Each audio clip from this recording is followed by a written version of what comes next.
बेला बेला चाहिँ यसो आएर अलिक अब याद गरिदिनुहोस्। हजुर दाजु यो चाहिँ यता चाहिँ आँगन है वारपार? यो चाहिँ आँगन हो। हजुर यो चाहिँ आँगन यतापट्टि हो, यो चाहिँ वारपार आँगन छ। अन्त हुन्छ नि आँट्छ दुईटा गाडी हजुर जति आँट्छ।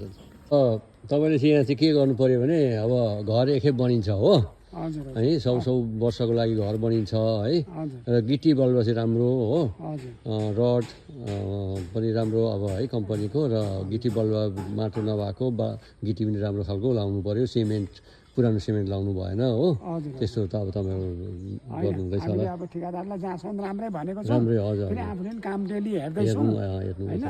हजुर अब फेरि अहिले अलिकति यो बलुवा कमी यो बन्द भएको छ कि, हजुर बन्छ नि त खोला अहिले बलुवा बन्द गरेका छन्। हजुर र पनि अब ठेकेदारले कहाँ कहाँबाट ल्याएर काम गर्दैछन्। हजुर हजुर ठिकै छ अब ठिकै छ यति हजुर हजुर राम्रो छ क्वालिटी वर्क।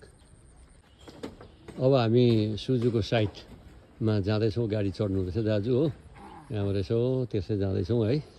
शीतल छ दिन। हामी यहाँबाट पस्दैछौँ है, गाडी यहाँ पार्क गरेर। यो सुजुताको है साइड, आँगन ठुलो राख्नु भएको छ।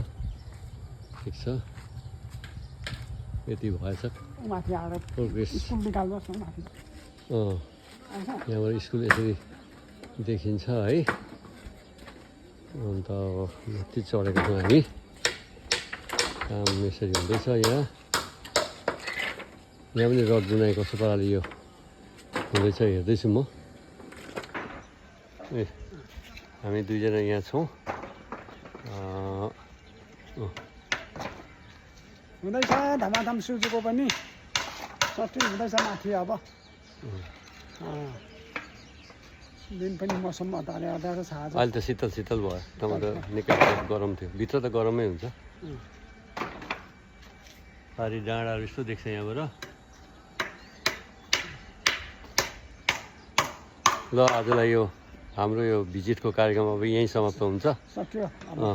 तपाईँहरूबाट बिदा चाहन्छु, नमस्कार।